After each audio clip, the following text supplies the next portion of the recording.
What is that take? What is that thought, that like kernel of truth that you have inside of you that you're like, you know what? I don't care how unpopular this is. This is my truth. Let's keep it 100.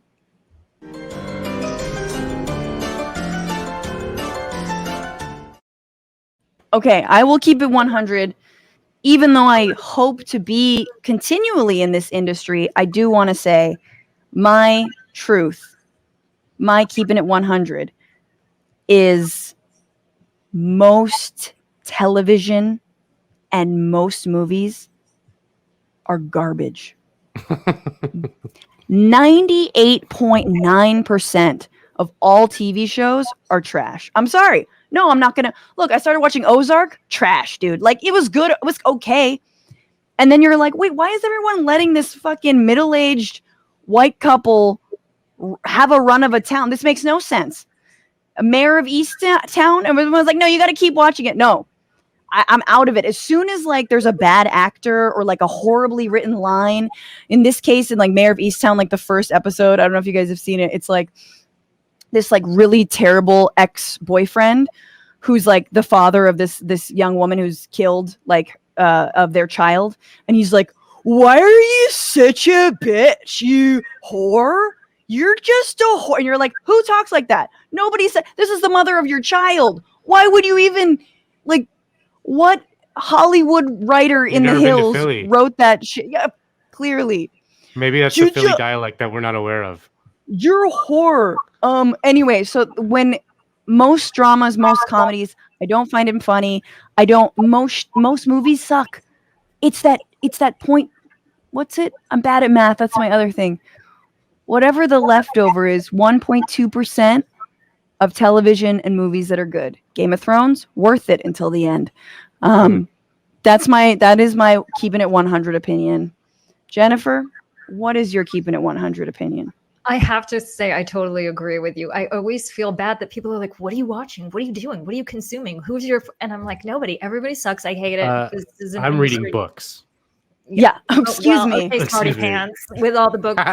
No, I'm kidding. Know from your background. The Bachelor, like everyone else. Yeah. It's like, give me the background of books, so I look smart. Yeah, it's all bullshit. Yeah. Thank you. I feel validated.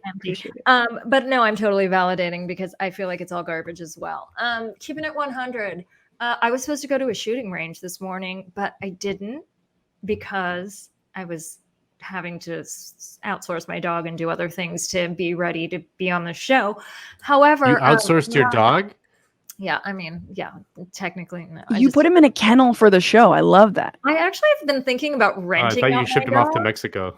No, we're not like out. It's not like she's not like doing like technical support in India. She's like outsourcing. Like I'm pretty much letting people borrow her for the day because she brings so much joy to everyone else's life. She's like super happy dog. But my keeping it 100 isn't about outsourcing my dog. It's about that.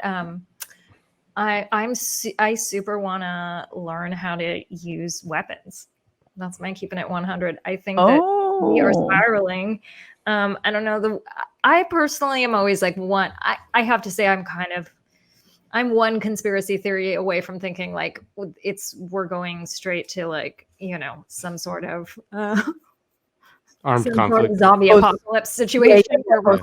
They better be armed. You know what the scariest part for me is the wild packs of dogs. Like I think, Octavia Butler's Parable of the Sower, like that's part of it. And you're just like, I could deal with the flesh eating zombies, but like the dogs, I'm like, here, sweetie. Like, how do you? You can't talk down a pack of dogs. They don't. You have to mow them down. I was like cornered by. You do. I was cornered by a wild pack of dogs in Palestine one day, and I was like, "It's me or them. Like this is a bad scenario." I don't know how I got out of it, but I was like, I might have to fight my way out of this. Jesus. I gave you way more than 100. I gave you like hundreds of hundreds. Right? You gave me that. I did weapons training for a shoot like years ago this was in 2014. I did like one of those like movie consultants came in and like that works with like actors and teaches them how to hold a gun and stuff. And I learned how to do a combat roll into a crouching, shooting position. They would like toss me a pump action shotgun, and I would catch it by the thing and go. Oh hell yeah! Like, oh hell you yeah! know, like I did all kinds That's of cool fun. weapons moves. I highly recommend it. It was so fun. Wait. Yeah. This was just like a thing you can do, or this was training for a movie that you It was haven't for been a in? shoot for a show that I was doing, in 2014. Oh, got on it. Fusion. I thought it was a Yeah. Groupon. What happened to the show? Did it come out? So it got canceled. Yeah, like everything else. No, it came out, but then it got canceled. Yeah, no, but it was a lot of fun. I highly recommend it. Someone throwing you. I just want to do a cartwheel around a table and like roundhouse kick and then grab a. Yeah, you want to do like a sequence. Like you want to do like a whole thing.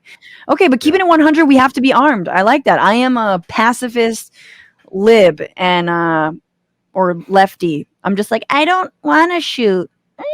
But I respect that, Jennifer. Nando, what are you keeping it 100 about?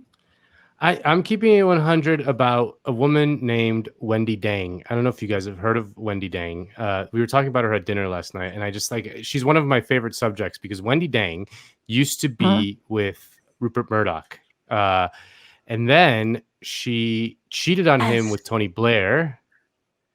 And then she's rumored to be with Vladimir. And then she's rumored to be with Vladimir Putin. And I'm like, what is this woman? She's like from China, born in China. Like a regular one of the billions of people in China, not like she wasn't like part of the ruling class or anything like that, who has risen through the ranks to date the three of the most powerful men in the world. And I just feel like someone needs to do a documentary on her. Like, this is a free idea for anyone in the audience. Seek out a documentary on Wendi Deng. Like, what is this woman? She must be like the most charming. She must have something. She must be doing her pussy is made of gold. Okay, I wasn't gonna say it, but like I'm thinking it. It like, is. What's going on there? Yeah, I mean, also, I think the people we're talking about, not that bright, not that smart. But like, so that helps, when you're like wooing really dumb people and you just fluff them and tell them what they want to hear. But yeah, Wendi Deng. I just found this. Wendi Deng, the evil genius who hangs with Ivanka and probably bangs Putin. Oh, and Tony Blair and Rupert Murdoch. It's funny that out of all like the Murdoch and Putin, the Blair one is, I'm like, ew. That's the grossest pass. one, right? It's like somehow the grossest, even though Murdoch is disgusting. And one of my keeping it 100 was like, maybe we should, Murdoch. What's going on, Frantifa? If you haven't already, subscribe to this channel right now. Hit that button. And also, you can become a patron and support the show every single week. Get access to bonus episodes and exclusive merchandise. Patreon.com/Bitchuation Room. Do it.